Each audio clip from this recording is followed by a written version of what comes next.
We get stuck in this, my kid's going to be a professional athlete, my kid's going to make millions, my kid's going to do this. How about we let kids just be kids and stop making it a job when it doesn't have to be? Because the stress and the pressure only ramps up the higher you go in the food chain until you get to pro sports, and then it's maxed out. And depending upon how good you get, it gets even more stressful and there's more pressure. So we put this undue pressure on kids to perform at a high level for no reason.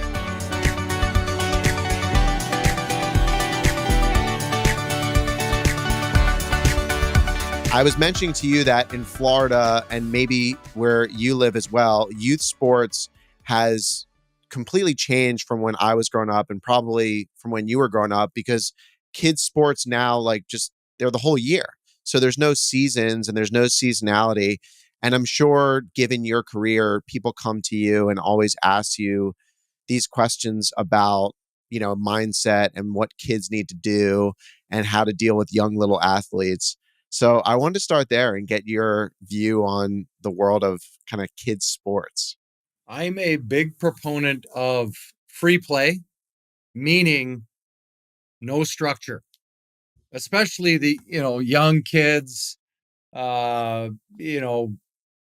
pre-puberty, where you're just experimenting. You're out there working on moves and you're playing around, you're having fun, you're enjoying, God forbid, enjoying yourself as a child, loving playing a sport, and guess what? Playing multiple sports.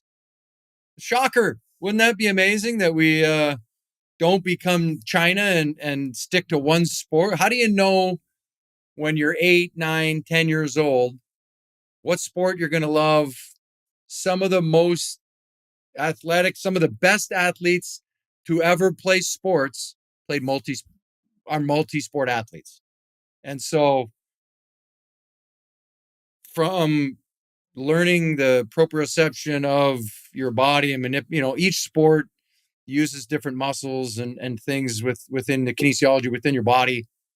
As a young kid, you need to improve and touch all those to a point to understand how your body moves, how your body articulates, how ultimately what you're good at. And by the way, sometimes what you're good at isn't what you're passionate about. You might love playing hockey, but you're better at baseball or you're better at football. And you just say, no, I want to play hockey because that's what I love. And so I think too often we get stuck in this, my kid's going to be a professional athlete, my kid's going to make millions, my kid's going to do this. How about we let kids just be kids and stop making it a job when it doesn't have to be?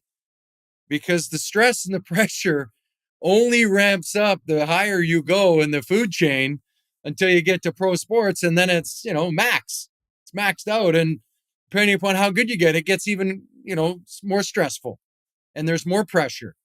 So we put this undue pressure on kids to perform at a high level for no reason. Was that your experience when you were growing up, or did you have less pressure and you were just really good and you zeroed in on something? I had no pressure. I'm from the middle of nowhere, Canada, Dryden, Ontario. It's minus 30 below for 6 months. The road is ice. They throw gravel on it so the cars can drive on it. But you could technically skate on it if you wanted to at times. I would play floor hockey in my basement with my brother. We would shoot pucks out at our garage in the driveway. We would play street hockey and road hockey out with all our buddies just out in front of our house. There was an outdoor rink 2 blocks away from my house. We'd go up there. And then obviously the local arena was like 5 blocks away. So we could go there too. And that's just something we did growing up. Wintertime was hockey. And then in the spring, you played baseball. In the summer, you swam and golfed and did whatever. And then, I played badminton and volleyball. I played all kinds of stuff just to try it out and see if you enjoy it, see if you have fun doing it. And then as I just discussed, as I got older and, started to be more proficient in one sport and loved solely focusing on hockey, I still didn't play only one sport. I played lacrosse when I played junior in high school. And then I golfed in the summer, and I did, you should never be a one sport athlete. Your body is not meant to do that repetitive motion over and over and over. You got to give your joints a break. And I think we see more and more young kids get to college and they're either burnt out or they get injured because of the constant repetitive use of the motions for different sports, whether you're a pitcher in baseball or whether you're, throwing a football or, playing hockey. Your hips are not meant to make the motion that skating motion. They need a break to recover and regenerate. When does your professional mindset develop? I always wanted to be good, and you want to play to the best of your abilities. I don't know if it wasn't until I got to junior. Like like I said, from the middle of nowhere. You got to remember, this is pre-internet, pre knowing exactly what's going on.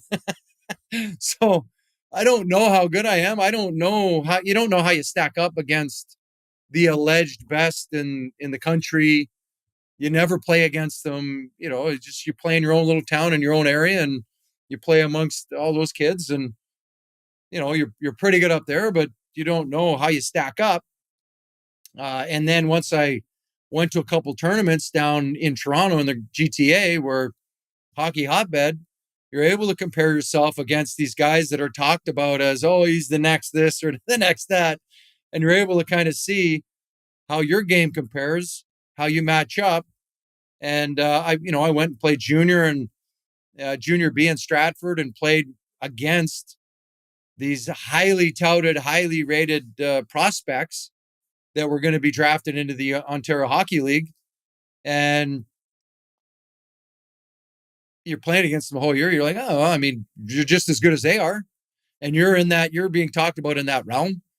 And then you go to camp, junior training camp, and you're playing against first round draft picks and highly touted prospects in the NHL. And you're like, these guys aren't that good. They're good, but you're comparing yourself to them. You're like, I can play against these guys. You don't have any bias yet because you haven't seen them play. You don't really know how good they are compared to other people that you played against. So you don't really have a comp set yet. So for me, I was going into everything blind and everything just trying to figure out where I fit and how I could develop. And it wasn't until then that I thought, oh, maybe I can do this.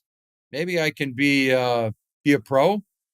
And ultimately made that decision. Instead of going to play NCAA hockey, I decided to go play junior hockey. What is the biggest misconception about leadership in professional sports? I think the biggest thing is, oh, he's got the C on. He's the leader. One guy does not lead a locker room. It takes the village. It takes a village. If you're the captain and all I hear is your voice over, it's like a coach. You hear that same voice over and over again. At some point, you're going to tune them out. And so that's why there's a leadership group. And that's why not only is it the leadership group, but it's everybody is a leader to a certain extent. Yes, there are followers. Yes, there's guys that you can drag along with you, but they still got to lead themselves. They still got to be accountable to themselves in the way that they play. And it's about buying in and getting them to buy into A, what the coach is selling, or B, what you're pushing as the leader and what the leadership group is saying. This is how we play. This is how this room is going to operate. You need to fall within these parameters for us to be successful. And you're pushing people. You're holding guys accountable. You're holding yourself accountable first. I was big on, okay, if I'm going to ask you to do something, I better be doing it too. And I'm going to go above and beyond what I'm asking you to do so that you can't sit there and say, well, you're not even doing it. Why would I do it? So you get that core group and, one guy might be loud. Another guy might be a blood and guts guy. Another guy's quiet, but experienced. And when he talks, everybody listens because you don't really hear him talk much. There's always a good balance and there's always a good cross section of personalities that can really help guide and steer the ship. so that it's not always just that same guy over and over grinding on people. And, some people are better at saddling up next to a guy and putting an arm around him and figuring out what's going on.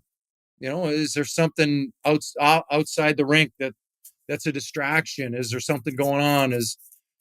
So you're able to kind of really dig in, and one guy you can have a pulse on the team, but you're not going to know everything. You can't be there. If four guys are struggling, you can't be there with all four guys. And that's where the leadership group comes in.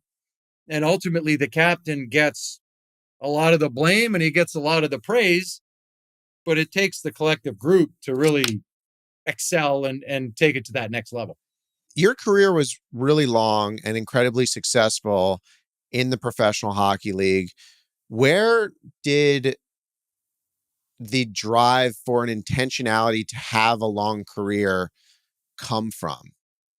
I don't know if I set out to play 19 years and all the rest of that. I think I just loved playing the game. I loved playing in the NHL. I loved challenging myself. I loved competing. I loved developing and getting better. And each summer you set goals to improve your physical fitness and your mental approach to the game and all these things. And then you get into the training camp and you're working on your craft and your team game. And then you're always, I always looked at the off season and the season as you have to continue to get better or you're going backwards because everybody else is getting better too, whether they're gaining experience, whether they're improving their hockey sense or their physical abilities. And so, I always knew it was going to be time to hang it up when I stopped getting better. And so I just constantly pushed myself to get better. And then the next year goes on top of the next year, on top of the next year. And along the way, I had a few pretty significant injuries that,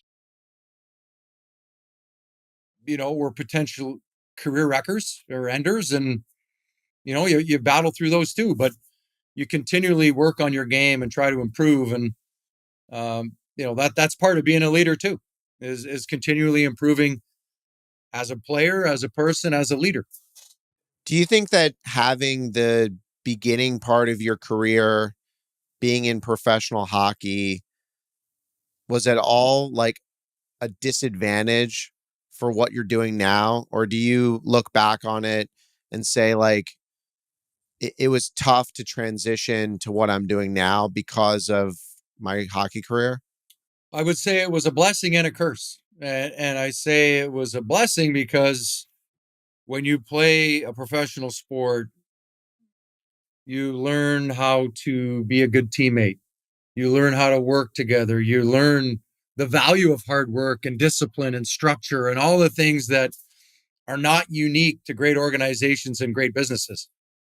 It's a curse because people only want to call you, oh, there's Chris, the hockey player.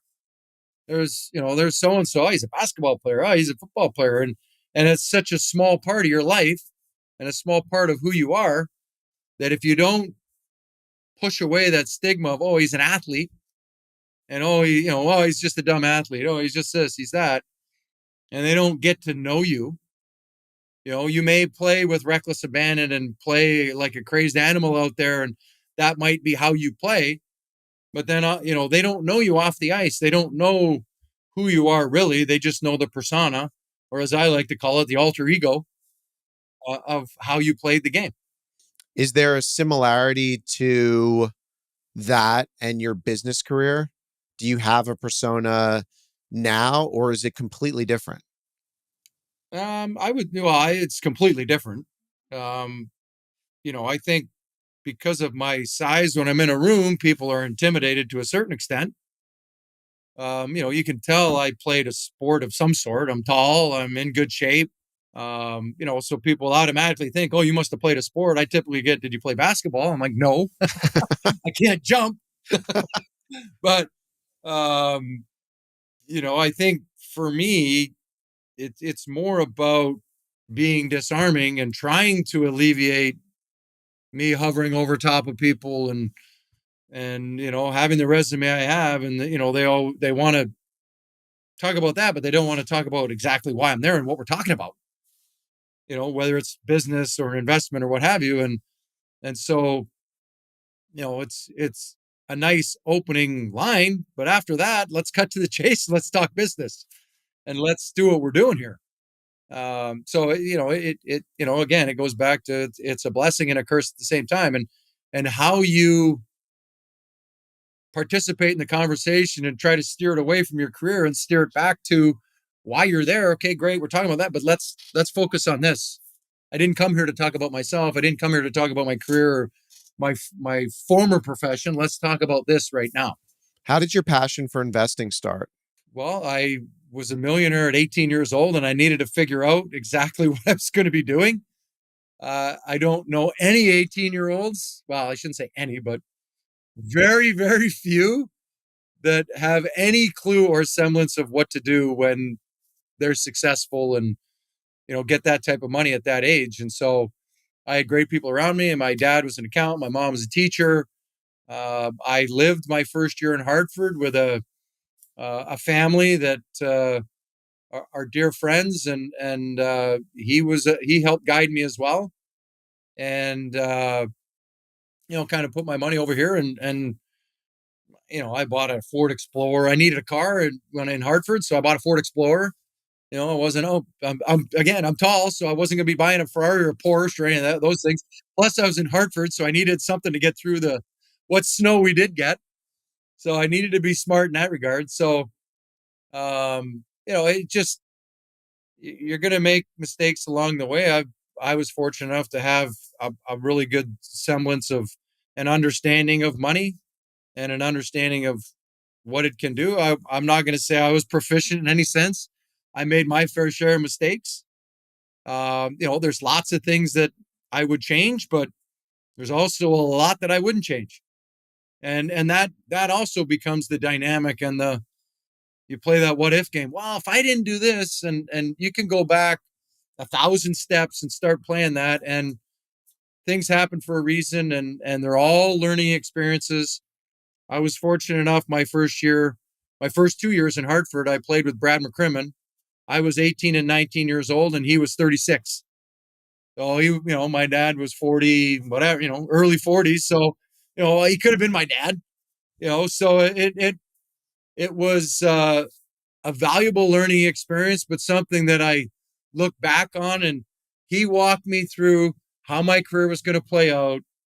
We talked about being a professional, dealing with the media, the mistakes that, you're going to make, and you got to watch out for this, and this is going to happen, and this is going to happen. And I'm like, yeah, sure. Whatever, beast. Yeah. And sure enough, the funny part is I played my 1,000th game in Detroit, and he was an assistant coach on the team. So, he comes over, and, I'm talking to him before the game. He congratulates me, and he hands me a letter. He's like, open this after the game, on the bus, whatever. And I read it, and he's just like, all the memories of those first couple of years. And he was my roommate, my D partner. We're at dinner, lunch together on the road every day, every game, every road trip. I don't know too many 36-year-olds that want to hang out with an 18-year-old. So it was eye-opening at times, and I got to hear a lot of great war stories and things of that nature. And I was a big history buff and things of that nature, so got to hear about all the old time guys and kind of all the stories. But everything that he told me came true. Do you think I listened to 100% of it? Absolutely not. There were a few really good nuggets that, whether I implemented into my game or I used, but like anything in life, if you got to experience it yourself, you can know it's kind of hovering over here in the background because he's in your subconscious and he's the little birdie on your shoulder, but you have to experience it all on your own. And sometimes we're not smart enough to recognize the advice that we're being given. And, it was, I always look back on a lot of the things in my life and the things that he was adamant about and he preached about, and he was on point with virtually 95% of it. Was there one thing in particular that he preached that you didn't listen to? I wouldn't say that I didn't listen to. I don't think at the time you're being that snot-nosed little kid or that young punk that maybe you're then looking at, because that I played my 1,000th game. I think I was 32 or 33, so I was getting close to the age he was at. And he's like, oh, so how are the young guys on the team? And how's dealing with all this? He's like, I had to deal with that same crap with you too. So just, going through that with him. And I'm like, no, I wasn't like that. He's looking at me like, yeah, okay, whatever. Keep telling yourself that. So it was, intriguing to kind of hear now that I'm the similar age, to hear his backstory and how he perceived me at that age, and maybe how I perceived myself as like always being that guy that was listening and following directions and doing what I was told, and maybe wasn't really paying attention to all the pushback and things that I was like, yeah, whatever, run along. And then I had already had it in my game, but he was always very adamant. He's like, you need to be unpredictable. And I'm like, well, yeah, yeah. He's like, no, you got to be unpredictable. You need your opponent, you need the other team to not know what you're going to do next. Whether you're going to take the puck, spear him in the nuts, slash him in the back of the leg, chop their arm, break their whatever. Just keep them on edge. It's going to give you that extra second to get the puck, move it over here, and get on the attack and things of that nature. And I kept that with me. I already had a good part of that in my game, but he was the reinforcing factor of, if you do this, it's going to pay dividends year after year after year. And so I always made sure to, if I got away from anything, I always made sure that I took a pound of flesh every couple games just to let everybody know that I was still there and still willing to do it. Love it. How were you thinking about life after hockey while you were playing hockey? Because having gotten to know you a little bit, I can't imagine that you didn't think about that, because it seems like your plans post hockey are bigger than your hockey plans. Yeah, I think the first few years, you're just trying to figure it out. You're trying to learn how to be a pro. You're learning how to play the game the most effective way possible, how to help your team win, what you need to do to continue your growth and your development. And that was a good 4 or 5 year process for me. And then once I got to that spot, probably after year 4, I was starting on a glide path of figuring out, okay, how I needed to train in the off season, what I needed to do in season to maximize my game and efficiency. Eating. Right when I was coming into the league, the physical fitness became. Guys used to show up and use training camp as a way to get into shape. And just prior to me turning pro, that whole fitness thing started, and guys were starting to show up in better shape and weren't getting out of shape in the summers and taking their games to that next level. So I showed up at that right time where I was learning from the veterans and learning, what it took to be a pro day in, day out, how to handle the media, how to handle the notoriety, money, how does that work? What do other guys do? Right a couple of years before I turned pro, that's when in the NHL, that's when salaries kind of took off and guys started to make more than $1 million and things like that. So I was coming in the league at the right time for a number of different reasons. And so I tried to use that as a springboard to get my career where it needed to be. I had my fair share of struggles. I had a DUI after my first year. I had, I had an issue in Buffalo during my first year. There's all kinds of things that, thank God there was no internet. There was TV still, so no internet, no social media, no nothing. So I kind of cruised by with some of that stuff, but you learn a lot about yourself, and the nice thing is you learn a lot about who's in your corner. You learn about who your real friends are, who's there to support you, who's there winter tie, just don't tie too many. So it actually was a blessing. A lot of those things happened to me early on in my career, because then I could weed out a lot of the people that were just hangers on and were just there to kind of grab on for the ride, and weren't really invested in my success. And um, so all that's going on, and then I started to make more money. I had a contract that was incentive laden, that as I started to play better, I started to make a lot more money. And I just started becoming more interested in reading about investing, reading about real estate, reading about all these different things that were being presented to me. And I was always of the mindset that I wanted to understand, I wanted to know what I was investing in, so that when I'm sitting there and my financial people are talking to me about what they're doing, I'm not just sitting there dumbfounded and going, okay, sounds good, great. I want to know why they're doing it. Why are we investing in this over this? Why does that make sense versus this? And challenge them a little bit to give me better answers. And so you're able to kind of keep a firm grasp on what you're doing. And I see all these athletes that give up power of attorney and things of that nature, and those are the guys typically that get taken for everything. And I think athletes need to understand and need to know that most people do not have their best interests at heart, and they're there for the glory days and along for the ride, and to get their cut, and then they're on to the next one. And so you have to be trusting, but you got to, let's call it trust but verify, and you have to make sure that people are with you for the right reasons. What were the investments you were most drawn to while you were playing?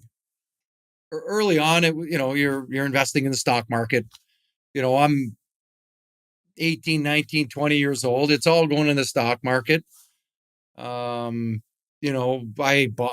built a cottage back home to go back to in the summer times. Was that smart? Probably not.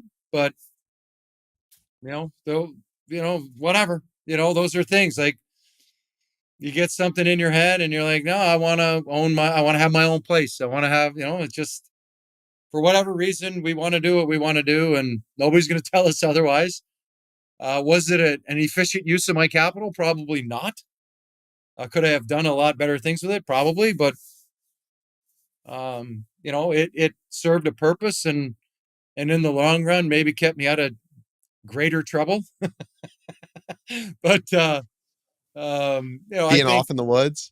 well, probably more than that. My nickname, you got to remember, was Chaos back then. So, I was trying to find myself, trying to figure out who I was.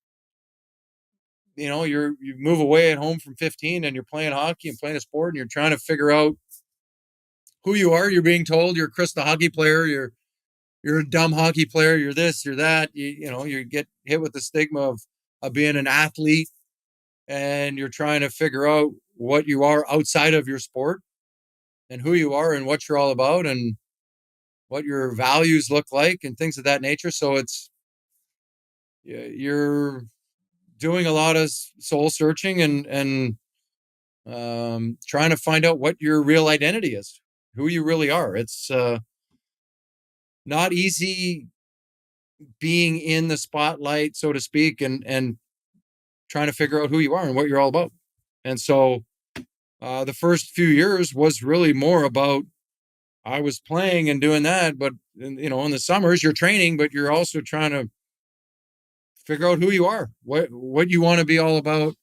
And you made my fair share of mistakes, as I said, and you kind of learn from those and continue down your path. And it's never a straight line. Success, everybody wants to look over here at all these great accolades, but they forget all of the peaks and valleys along the ways, the highs, the lows. And it is not for the faint of heart. You have to have a lot of discipline. You have to have a lot of moxie, fighting through injuries, doubt, fear, all kinds of different things that can become negatives as you're trying to build your career and build out who you are and what you're all about and who you want people to know you as. How have you figured out how to leverage your journey to figure out who you are today? I don't know if I figured that out yet.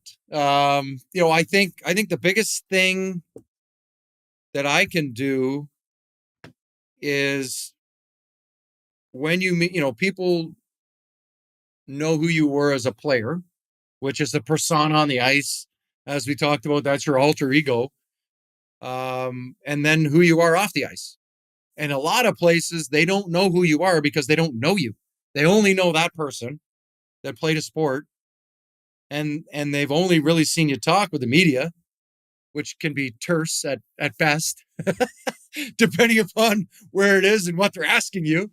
Well, that's And then probably good advice. yeah, and then it's really, you're in your home, you're in the city where you play, and those are the people that get to meet you and know you.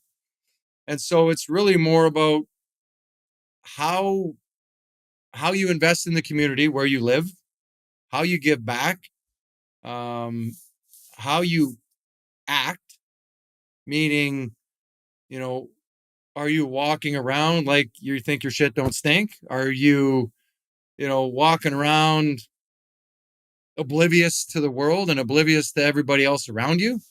Or are you an active participant and engaged in the community? And, whether that's through charitable endeavors or, foundation, people go a different direction, foundations and things like that. How are they giving back to the community that is given to you? And so, early on, when I got here to St. Louis, I found a couple charities that I was passionate about that spoke to me. Cardinal Glennon Children's Hospital is one that I've been invested in and doing a lot of work with since like the 97, I think, something like that. So, you find things that speak to who you are, what you're all about, who you want to help, and give back, and then, how you are in the community and how open you are about helping people. You've got a platform and a gift, and how you use it matters. And then that speaks to people around you and informs people as to who you are and what your values are. And, then they see your family and they see how active you are with your kids and, going to different functions and things of that nature, and how accessible you are. Are you willing to have a conversation with people? Yes, some people are morons and they ask stupid questions. And you know what happens when you ask a stupid question? You get a stupid answer. But for the most part, when people engage you in a nice manner and aren't rude, you have a conversation. Your dad, your kid's playing whatever sport, and you're there to watch, or they're singing in the Christmas pageant and you're there to watch, and you're all there as parents and you're all there watching your kids. And you need to, we'll call it, integrate into the community, and not have you set up on a pedestal over here. You're just Joe Blow citizen. And I think sometimes that's where, whether it's athletes, celebrities, whatever you want to call them, they get a little sideways when they start. I learned a valuable lesson my first year in Hartford. I played in the Greater Hartford Open, which is now the Travelers, and I played in the Pro-Am, and Jim Rice was there hitting golf balls and goes out to play. And these kids come up to him and ask him for his autograph. And he said, "No, I'm here working on my game." And that stuck with me throughout my whole career and now post-career. You're retired. You're out of sight, out of mind. If I go down to Enterprise Center and go watch a Blues game, 75% of the kids and young adults in there were not alive when I was playing for the Blues. They might know my name, they might see my jersey retired, but they don't know who I am. And so when people ask you for an autograph, I'm like, yeah, sure. whatever, no problem. Like, because watching that guy do that just stuck with me. And these kids looked at him like, what? You're not a golfer. You're a baseball player. And so, how you act, you might act like a lunatic on the ice, but how you act off the ice, I think people are always shocked with how nice hockey players are off the ice and how engaging they are and how willing they are to have a conversation. Or they see two guys fighting on the ice and then they go to the local bar and they see them having a beer talking about the fight or talking about, their families or whatever. So it's always interesting when people are like, you guys really talk like that? And I'm like, yeah, sometimes. It's funny. I'm laughing because I'm reminded of a story. I took my son to a hockey game. We were sitting on the glass right by the penalty box. It was the Panthers, and one of the players had just gotten in a fight. It was a Panthers player, came back to the penalty box, and he was bleeding. And my son kind of leaned into the penalty box to look and see the blood. And then the hockey player turned at him and started making funny faces and stuff. And my kid just freaked out. It was amazing. And all the hockey players that I know, that's exactly how you described it. I want to talk a little bit now about why you had the idea and how you got the idea to get into the liquor business. Well, a couple reasons. We talk about the world doesn't need another whiskey, but it definitely needs another story. And the journey the journey is really, our tagline on the bottle is celebrate your victories, be proud of your scars, and enjoy the journey. We're all on our own unique journey. We all have a story to tell, whether you're an athlete, a plumber, a real estate guy, whatever. We all have our own unique story. We have our own path, how we get there, and really the genesis of it, as my brother and I like to say, that we've done a lot of R&D over the years, 35 plus years, don't do the math, but you have let's say you close a big real estate deal and you're all excited. This is great. Pour a glass of whiskey. You want to tell somebody about it. You want to tell the story and regale about what happened, all the different things, and how it played out over a glass of whiskey. You have a terrible day. You lose a deal. Oh my God, it completely sucked. What do you want to do? You want to pour a glass of whiskey. You want to tell somebody about it, friends, family, whomever, and just walk through. And so throughout our careers, my brother played for 16 teams in 11 years. And we had started talking, 4 or 5 years ago about trying to figure out something we could do together and kick tires on a couple different businesses, and nothing really made sense. And then this idea was presented to him, and he brought it to me, and I'm like, oh, okay, how does it, how can we make this work from a contractual basis and investment, etc. What do they need us to do? How does that layout work? How does that structure work? And then it was, okay, if I'm doing this, and so most people know this about me, if I'm doing something, I'm all in. You better be all in too, because I'm going to know everything about that business. I'm going to invest myself in learning about that business. I'm going to talk to everybody I know in that business. I'm going to link in with everybody in that business so that I can learn and understand and build a network. And I think maybe after the first month, as we're talking about this and going through what do we want the liquid to taste like, what the branding is going to look like, what name do we want, and our partner at Niagara Falls Craft Distillery was like, oh my God, this guy's relentless. Like, slow down. And I'm like, well, are we doing this or not? If we're doing this, and let's get moving. And so, we built the liquid from scratch. We had a baseline, and we're like, all right, this is what we like, but we want the flavor profile to have this, and this. And, my brother lives in California. I'm in St. Louis. So we would FaceTime, we'd get our sample. we would, sample it. We'd be like, all right, take notes, talk about it, describe it. What do you taste? What do I taste? What do we not like? What do we like? And we send the notes back, like, all right, get on a call. Here's what we want fixed in the next batch. A month later, we'd get another sample. So we do that another time.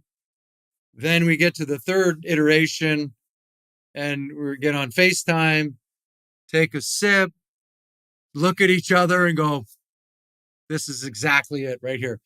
That bottle has exactly what we tried on that third sample. And so, when we started this 2.5 years ago, we were, startup, who needs another startup? But, I think as we've gone through this, build it out, go through the contractual process, go through the distributor process, go through building out the liquid and the regulatory and all the things that I probably didn't think out in that first, yes, I agree to do this phase. Now it's been a very good learning experience, and to have a really good understanding of the business, the space. No, it is not easy. But as I always like to tell people, if it was easy, everybody would do it. And once something's not easy, you can go one of two directions. You can say, "Oh my God, it's too hard," or you can say, "Okay, here we go," and step into it a little bit more and put the effort in. So I'm of the latter, and so we've what are we on?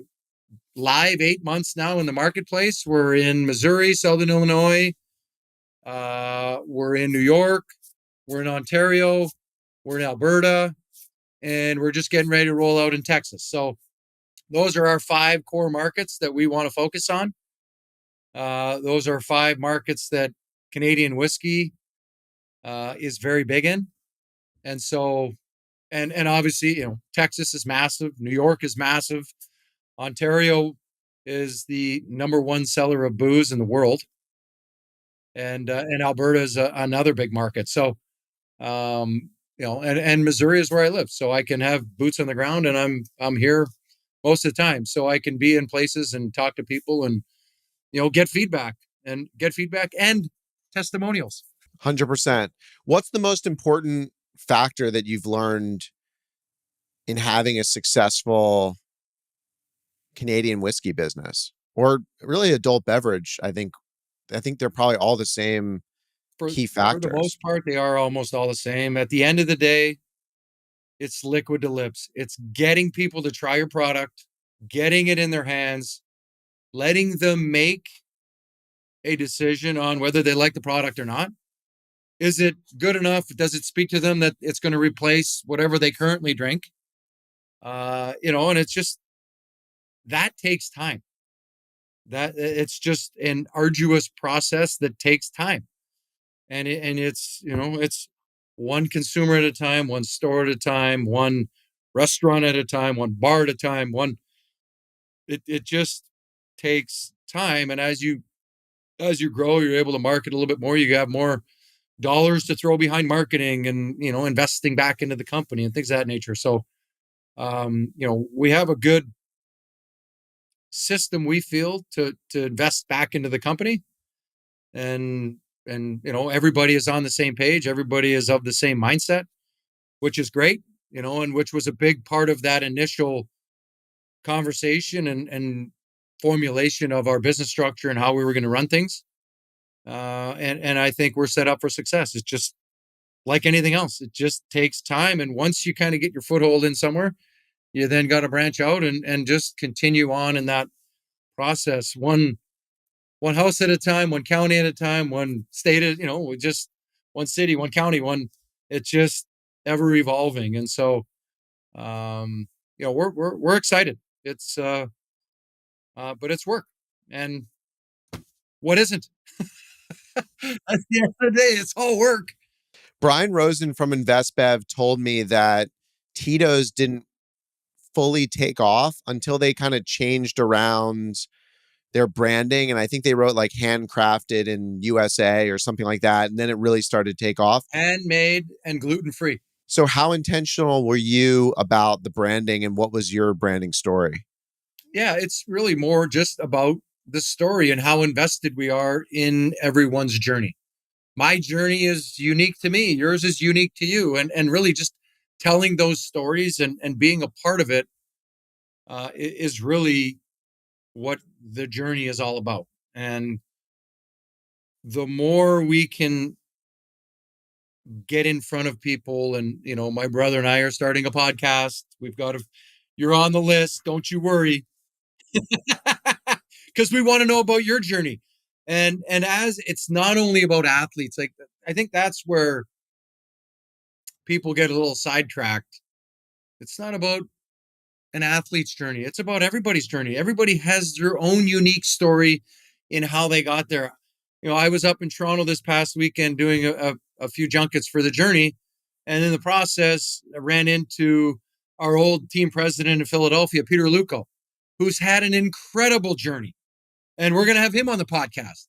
And we're going to talk to him about how he got his start, because it is so interesting to hear. People probably don't even know who Peter Luco is, but he's integral to so many different stories that they don't even know about. The Eric Lindros saga, the how I got traded to Philadelphia. Like, there's all these things, and they think it's maybe over here, this shiny balloon over here, but he's actually a piece over here that is out of the picture, or just over here outside the camera, and has a unique take on it, and a unique understanding of the backstory behind a lot of these things. And that's the journey we want to talk about, and how did that shape his business career. And so we're excited about things like that allow people the opportunity to talk about their journeys, and how we can be a part of it. One of the downsides, I think, of social media and just people having greater audiences today is that people mostly just talk about all the success they've had, and they skip over the failures, which probably are actually more interesting for someone else to hear about. Why were you so specific about including scars as part of the branding on the bottle? Well, my brother played for 16 teams in 11 years. So he is the journeyman, the original journeyman. I played on 5. You look at all the accolades I got, I played on 5 teams. So you could argue that I'm a journeyman. And I've made my way around the league, and Hartford, St. Louis, Edmonton, Anaheim, Philadelphia. It and each place had its own separate journey, and so this story just does not talk about all of this bright shiny stuff up here that's awesome, and everybody wants. I got thrown in jail. I had a DUI. I had all that stuff, all those scars. I had 2 career-threatening injuries. One was ended my career. All those things, all those negatives help make you who you are. It's not only the positives, it's not only the wins and the victories and the championships and the accolades that make you who you are. It's all those scars and all those failures, all those defeats, all those mistakes that help mold and guide you more so than the wins. I hate losing more than I like winning. I hate losing, but it's an integral part of self-reflection and improvement.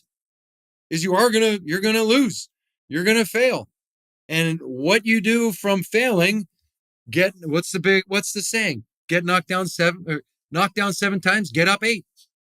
I mean, is it day 1 or 1 day? All those sayings that we hear all the time, kind of speak to everybody's journey and how it evolves. What have you found to be the best way to bounce back from a failure? Sounds like a cliche question, but it's actually pretty hard to do. It is a lot of discipline. It is a lot of, there's going to be doubt. There's going to be fear. There's going to be that voice. Oh my God, do you really want to do it? Do you really want to do this? Is it really worth the work or the risk or the heartache? And then it's, the David Goggins, the inner bitch over here, like, really? Is that how you want this to end? Is that the example you want to set? And it's a matter of, what is it going to take? Is it going to take hard work? Okay, fine. Are there situations and circumstances where this is not working, we need to pivot? Yes.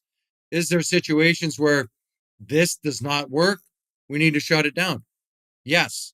All of those things happen. Those are failures along the way to success. And those are life lessons and learning lessons that are then going to take you to the promised land, whatever that looks like for you. Because the promised land or success is different for everybody. Happiness is what you want. What makes you happy? And then how can you fulfill that? How did you think about picking the partners that you have in JRNY? How did you know they were going to be good partners? I think you look at, you ask questions in the early days. How is this going to be structured? How do you, for instance, okay, you play the what if game. What if we got offered $10 million? Would you take that? No. Why? Because it's not going to move the needle. I got to pay tax on that. I got to do all these things. Is it a lot of money? Yes. But is it going to move the needle to what you think this can get to? What is the grand vision? Where do you think this can get to? Why do you think it can get there? How can you execute to get there? Well, then why would you take that? I wouldn't. Okay. What about 100? Well, I'd have a conversation about that. What does that look like? How does that, and you just start going through these examples as to, okay, you take that. Why would you take that? How would you structure it? And now you've got a baseline for any potential conversations. Somebody comes in and said, I'll give you 10 million. No, I'm not doing it. Why? Because it's not in our plan and I don't want to do it. And now you move on. Okay, well, somebody's interested in you. Okay, great. We're clearly doing something right. Somebody's interested. Okay, let's keep executing. Let's keep going down. Let's look at our data. What do we need to fix? What did they say? Why we were worth that? Okay, let's it just keep going down that path. Keep digging deeper into why were they interested in it? How were they going to use it? What were they going to do?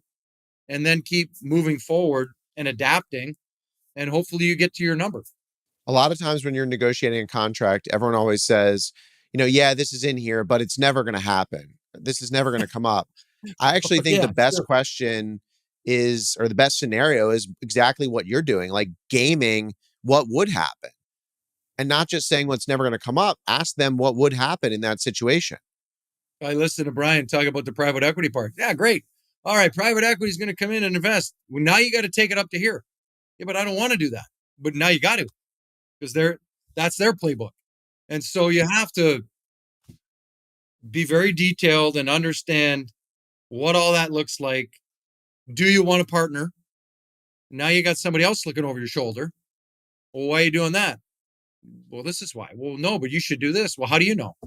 And so, there's a lot of, again, you're playing the what if game. There's a lot of what ifs, but you gamify exits, you gamify investing, you gamify all this stuff to figure out what would make sense, why it makes sense. Okay, we're going to get this money. Well, what are we going to do with it? How are we going to invest it? What are we going to use it for to grow our brand and invest in our company? So it's a matter of walking through what success looks like and then reverse engineering the pieces to figure out, does that make sense? Can it work? And then how do you execute on that? What surprised you most about working with your brother? We're a good yin and yang. Typically I'm the bad guy. Sometimes I'm the good guy. He's in sales. And so he understands that side of it. He understands the marketing to a certain extent, and the sales process and how you sell to people. I'm a macro view type of guy. I like to look at the big picture and look at the pieces and figure out how it all works. Um, and then obviously we got our partner, the distillery, and you know they're executing on making a good product, bottling it, packaging it, shipping it, as well as distributing it to where it needs to get to. And so, along with selling in certain areas and etc. So, um, you know, we're all doing our parts, and as we continue to go, there's more and more facets to it. We're like, okay, well, when do we start merchandise? When do we start a podcast? When do we start? How do we start building the brand and kind of taking that next branch that we've kind of mapped out? When do we start all that, and when does it make sense to do some of this stuff? So he's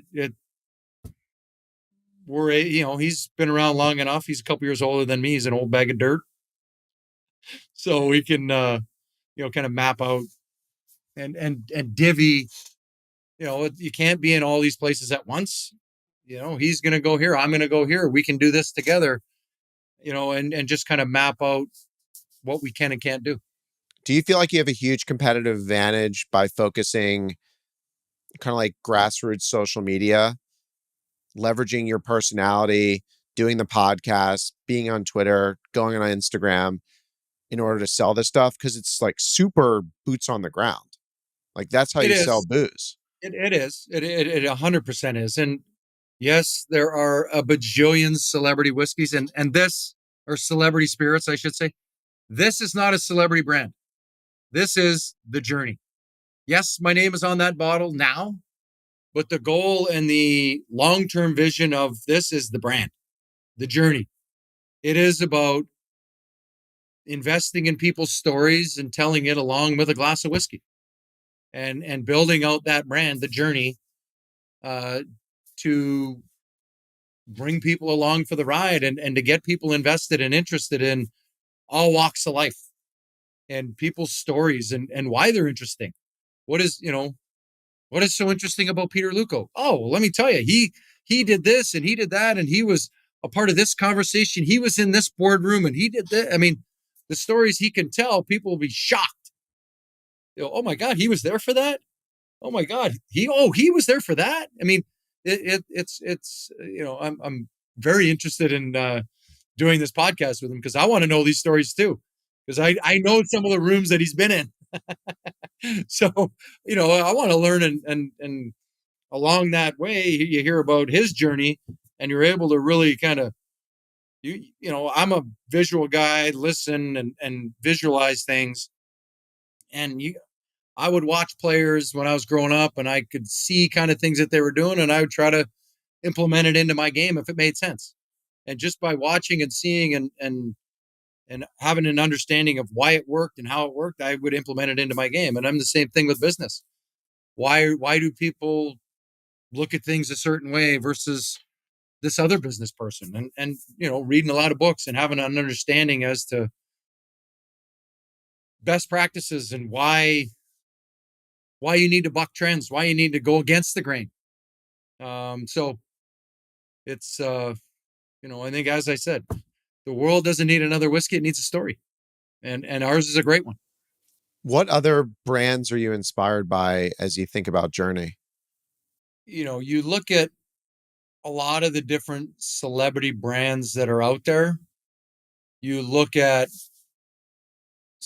on the spirit side, but then you look at how companies have used grassroots to build their brand and build a following and who are they speaking to? It's not a one size fits all. And you have to know your core consumer, who your target demographic is, who you're after. Our initial core market is hockey because that's who knows me. And then from there, it's branching out from there and getting an understanding as to, okay, that's you're at your core market or who your consumer is going to be.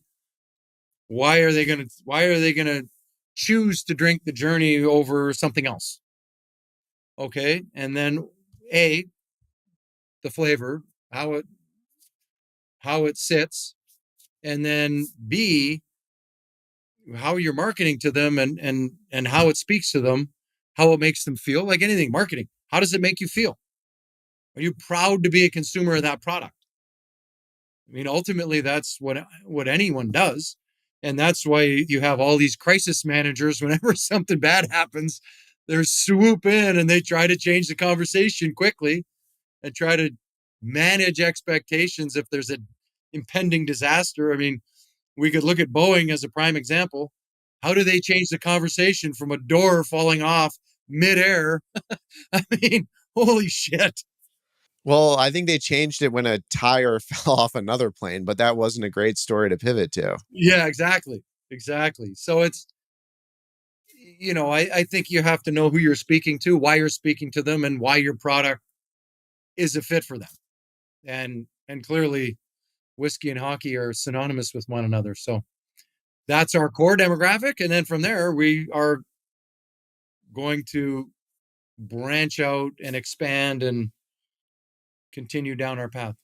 Where do you think you get the most bang for the buck on the marketing side? Like, are you going to be blasting this logo on, I don't know, ice rink boards or something? Or are you more focused on grassroots, on the ground marketing? How do you figure that out? Yeah, it's actually a great question. We just talked about that this weekend in how moving forward into 2024, we're obviously investing in social media, investing in branding and, podcasts and, all that social stuff. But where are we going to get the most bang for our buck? As you said, where can we get, it, from a monetary perspective, does it make sense to spend the amount of money it takes to get into an arena and get into this or that? We need to start looking into that stuff, but right now it doesn't make sense. But it is, we've got a few ideas that we're brewing on that I think in the fall will be pretty interesting. And in the next couple months, we've got some pretty good ideas that we're going to roll out with that I think make a lot of sense and I really think help us grow our brand in the markets where we really want to focus. I can't think of another whiskey brand that has the opportunity for the kind of nostalgia or just like the beautiful imagery that yours does. I mean, it's just like, Canadian frozen lake, ice hockey rink, guys hanging around the fire or something. I mean, it's just like Sitting in the endless. ice shack, sipping on a Yeah. whiskey, waiting to catch your dinner. It trust me, we've thought of all of those and more. And our we're excited. We got a lot of cool things that we're going to be rolling out. But but we need to build our brand and grow our following. Otherwise, we're just talking to ourselves. And so, it's like the chicken and the egg, chasing your own tail. It's kind of, once you get to a little bit of scale, then you can do that to then hopefully get to mass scale. And so, when that is, and knowing when that is, that's the trick. And that's an understanding as to figuring out where do you make those investments to get to that point, and then go all in on branding, marketing, etc., and then kind of crank on it. In real estate, negotiation is always a huge part of everything that I do. And I'm sure the things that you're doing in your life, but you're also in certain situations coming into new partnerships. And I wonder what you've experienced and your brother's experience has been changing teams and coming into a new room. How do you think about that on the business side in terms of like how to approach a new relationship, a new environment, a new deal? Like, what is your style? That again, great question. Nobody's asked that one before. Well, So I'm good glad question. I'm not getting these stupid. I'm not Yeah, no, asking stupid nobody's asked questions. I that. get stupid My answers. brother's really good at this one.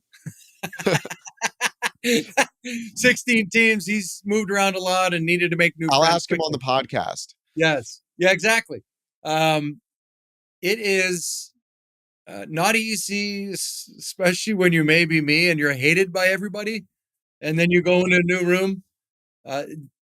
Not always the easiest transition, but it, like anything else, it's telling a story. It's, you know, having, making light of yourself, making light of situations, not taking yourself too seriously, and knowing, coming into a new room and talking business and etc., knowing what you're going in for, knowing the outcome you want, knowing what they're going to want, knowing why they want it, certainly helps you game plan as to what a win and a loss looks like. And ultimately you want a win-win. In any business that I've been involved in, yes, sometimes somebody is not happy unless there's a winner and a loser. And more often than not, you never do business with that person again. If you're on the losing side, if it's a win-win and you're coming, whether it's a hockey trade or a business transaction, what have you, when it's a win-win and somebody's getting something that they want and you get what you want, it's a win.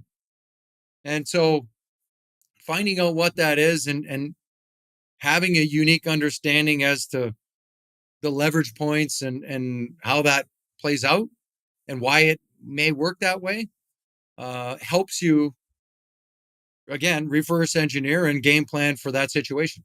I want to talk now about some of your other investments, and maybe we could start with real estate and how big of a strategy that's been for you. Like everything I've told you, I've made a lot of mistakes. I made mistakes too. I've had a lot of wins and a lot of losses over the years. It's funny. Like I tell players now, I'm a big proponent of not buying in the city you play in as a young player. Personally, that's my viewpoint. When I was coming into the league, it was always like you needed to show your loyalty to the team. You needed to show you were invested in the community, and therefore you needed to buy a house or buy a place. Otherwise, you're going to be looked upon as a mercenary and whatever. So, I bought. I bought in St. I was actually thinking about buying in Hartford before I got traded. Then I bought in St. Louis. Then I actually bought a house in Edmonton. I was there a year and then I sold it. Then I bought in California right in 2006. I don't know what that was like, but I'm pretty sure 2006 was the top of the market.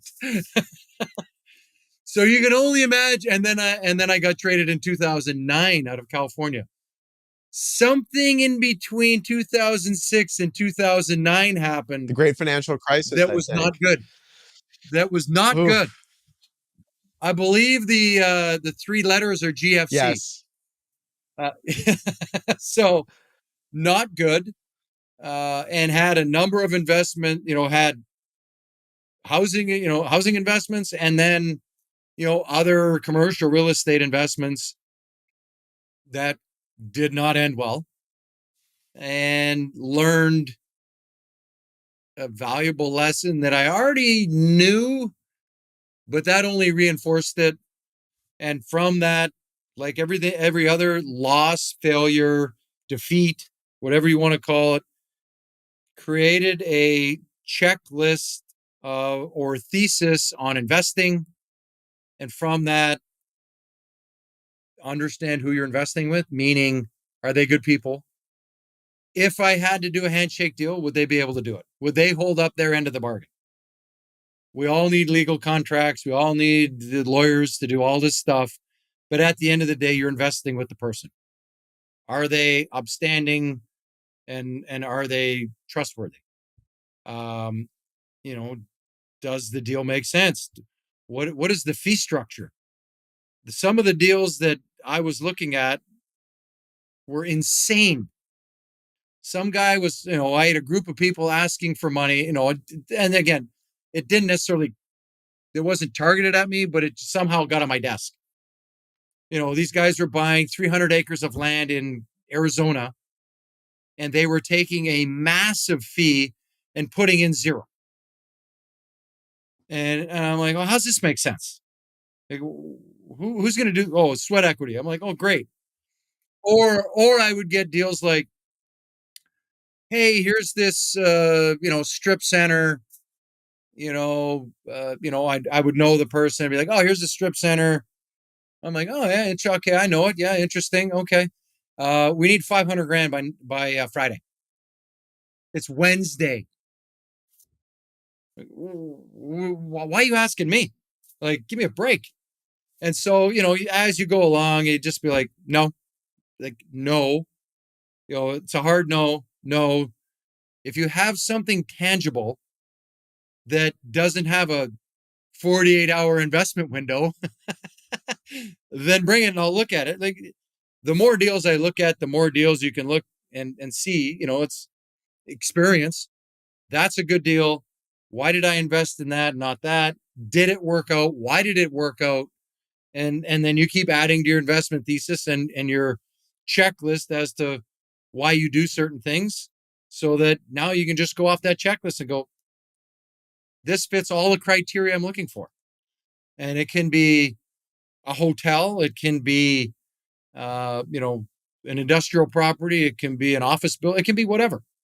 But does it reach that criteria that you've now created based on success and failure?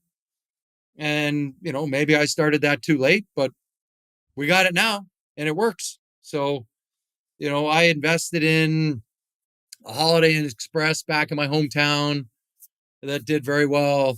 I invested in a Hilton Garden Inn in Ames, Iowa, of all places, Iowa State, and that did well. There was all kinds of, I know you're a hotel guy, so, liked investing in hotels, something tangible, something you understood. Office buildings. Right now, the term office is persona non grata, but depending upon the market or the submarket and what they're doing to provide value or redesignated, whether it's class A, class B, whatever, how that works and what market is booming or busting and where are they investing. You're not investing in I'm not investing in a fund that's just blanket buying a bunch of stuff. Where are they? What is their niche? We're investing in the South, in Texas, Florida, wherever. Okay. Or we're investing in Denver. Why Denver? Oh my God, it's booming. Why Minneapolis? Why Austin? Why Nashville? Why, all these submarkets, and then the submarket inside the submarket, and in specific locations. So digging more into the detail as to where the deal is and why it may or may not work. Real estate's a local game.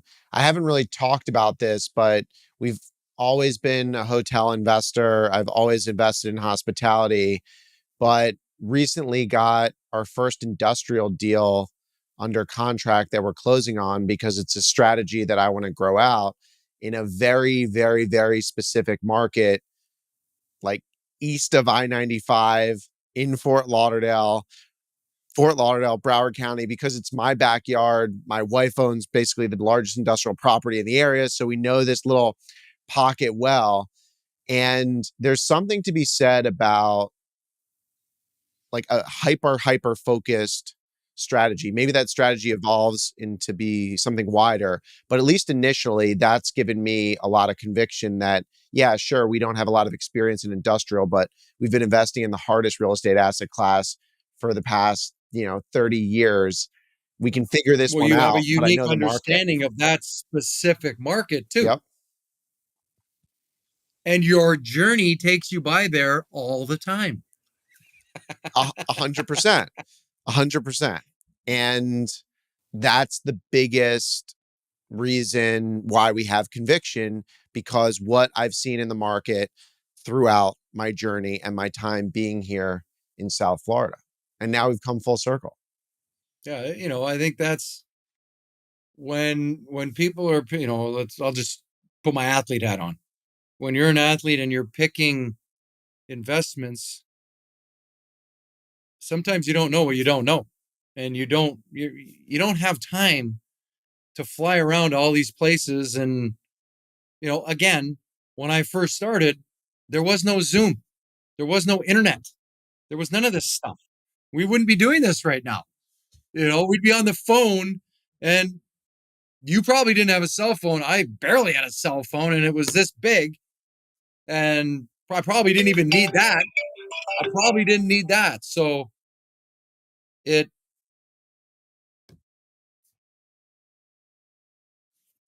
you have to have an understanding who to trust, why you're allocating money in certain directions, etc. But you don't need to know the finer details if you don't want. But you should know why are you investing 20% of your assets in real estate? Why are you investing in bonds? Why are you investing in the stock market or private equity or venture, or whatever asset class you want to look at? Why are you doing that? And they can give you a book, and if they don't give you a book nowadays, again, we're in the internet age now. Watch a YouTube video. There's about 1,000 of them. If you don't want to read, watch it. It's right there in front of you. So I think a lot of, and we're talking about athletes, but successful people that say they don't have time or say they don't have the resources just aren't paying attention. It's right in front of you. You can watch a YouTube video. It take 10 or 15 minutes. One of the biggest issues I have with finances are school. They don't teach you nothing about finance. They don't teach. Why do they not teach you how to open a bank account? Just a simple checking account. What is a credit card? What is the debt on a credit card? Why do you not want that? Like, why are they not teaching this? But they're going to teach you about something stupid that doesn't have anything to do with your life. That's another rabbit hole. Please don't go down. I won't. And my mom's a teacher. Well, I've learned the most important things I've ever learned have been from peers and friends and mentors. It's not what I learned in school. That was just foundational stuff. That's like how to read. Yeah. No, 100%. And I think that's the other, you actually just hit the nail on the head. Finding good mentors and finding people that are willing to invest themselves in being your mentor. I've had a couple great ones in my life, and they've helped me immensely, both personally and professionally. Like I'll give you a quick. I got hurt in Philly, knew my career was done. I called both of my mentors. They both flew to Philly within 2 days to meet with me. And it's funny, both of them told me the same thing. The main feedback, the same thing. Don't do anything for a year. Both had retired early, went back to work, kind of, and both said, don't do anything for a year. Take meetings, take notes, talk to people, get an understanding of what's going on, but tell people you're taking a whole year to just get healthy, fix yourself, and then in a year's time or whenever that was, you're going to reevaluate and you're going to get back to them. And all the things that sounded amazing and, oh my God, this is going to be great. Right when you probably would have accepted or said, oh my God, I want to do that. It's a great charity. Da, da, da, da, da. By the time that year goes by and you've now listened to all these things, these business opportunities, and this guy wants to do this and this guy wants to do that, you're like, none of it speaks to you anymore. And you go back to, I really want to focus my 15% of my time on this charity. It speaks to me. I really love what they do. I want to be invested in this. And I still need to get healthy. And just saved an enormous amount of pain and time in just being diligent and letting people know you're interested, but you want to take some time to evaluate and see where your head's at once you fix yourself. And it's funny how I try to tell players going through similar situations to do that. And I always see a lot of players, they just want to get right back in. They feel like if they take that year to self-reflect, and a lot of times too, when you're in the middle of your career, you don't have time to think through what you've been able to accomplish, enjoy the fruits of your labor, enjoy all the things that you were able to do, and all the success. And before you're jumping right back into, I'm going to be a scout, I'm going to be a coach, I'm going to be a GM, I'm going to do this, this, this. I'm going to start this business. Oh my God, I got to get started. And they get burned out. What was your biggest reflection during that year? The one that had the most impact on you?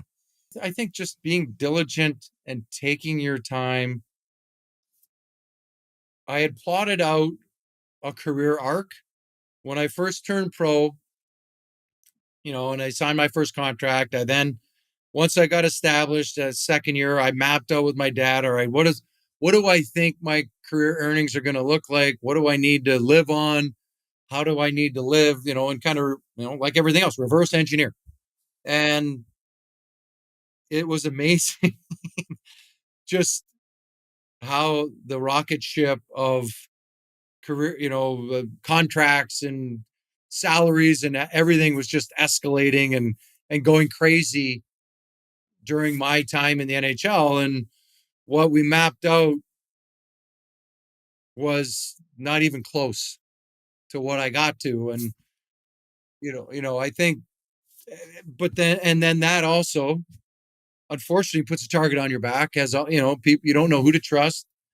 You're focusing on your craft and you're focusing on playing, and how do you still keep an eye on this over here, but you're focused on this and it needs your undivided attention, but you have all this money over here and you need to be a good steward and you need to invest wisely. And it's daunting, especially for people that don't have a semblance of finance or understand, how complicated or uncomplicated we can make things when we talk about money and finance and business.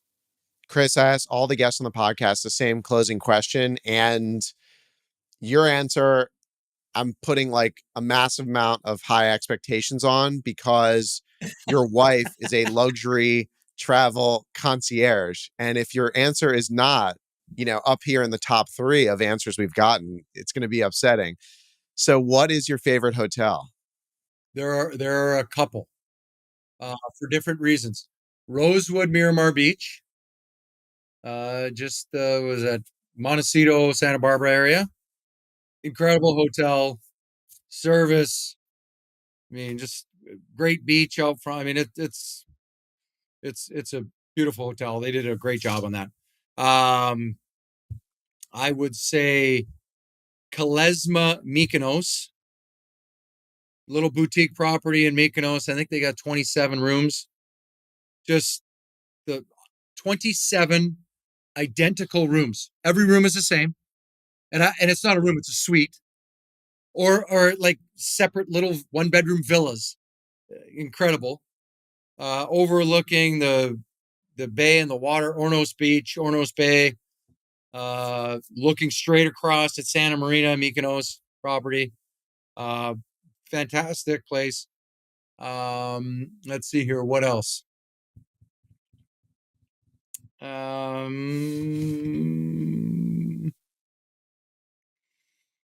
do we? Let's see here. It's we go to Cabo a lot. I mean, Montage, Los Cabos is beautiful. Nice private, just the beach area, everything, just the layout, the setup. It really depends. The way we talk about it is, what are you going to do? Who's with you?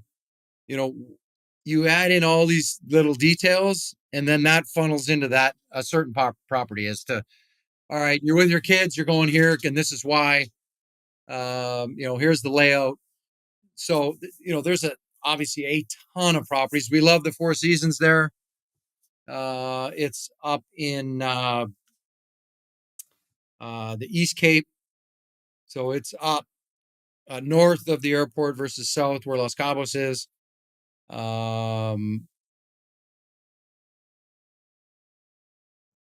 There's some incredible properties almost completed. There's obviously a lot in New York. There are so many awesome properties. Amangiri in Utah.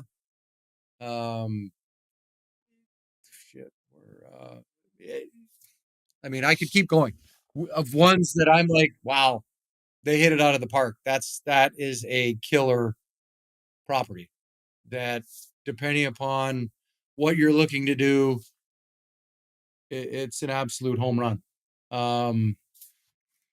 St. Bart's Cheval Blanc is awesome. There's 5 hotels there that are, 5 or 10. There's 10 hotels that are top notch, depending upon the part of the island you want to stay on, really. And do you want to get away from a bit of the action, or do you want to be right in the heart of the Eden Rock is right in the heart of Nikki Beach, right there, Nikki Beach, right beside it. Stumblebee tuna back home. Your own little journey back to your hotel room. That's right. I love it. We've got a trip planned. Thanks for coming on the podcast. This was amazing.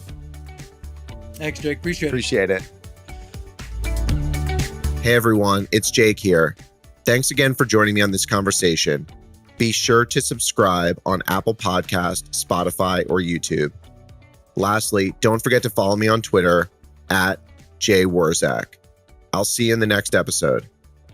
Jake Wurzak is the founder and CEO of Dove Hill Capital Management. All opinions expressed by Jake and his guests are solely their own and do not reflect the opinions of Dove Hill Capital Management.